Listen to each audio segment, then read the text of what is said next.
আমার ক্ষুদ্র বুদ্ধিতে আমরা যেটা বুঝি, বাবা সাহেব আম্বেদকর কে ছিলেন? তিনি তপশিলি নেতা ছিলেন, কিন্তু তিনি সংবিধান কনস্টিটিউশন ড্রাফটিং কমিটির চেয়ারম্যান ছিলেন। বাবা সাহেব আম্বেদকরের সাথে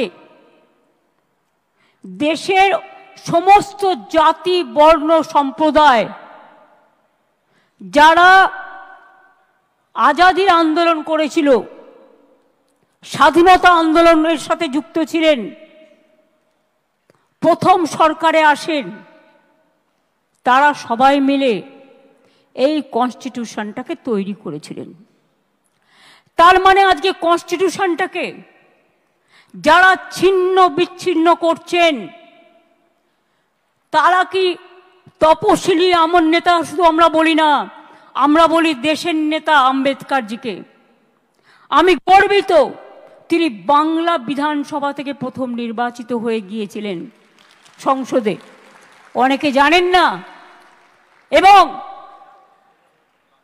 তিনি যে সংবিধান তৈরি করেছিলেন অন্যান্যদের নিয়ে, সেই সংবিধানটাকে বিজেপির সংবিধান তো বলা যায় না, ভারতবর্ষের সংবিধান বলা হয়।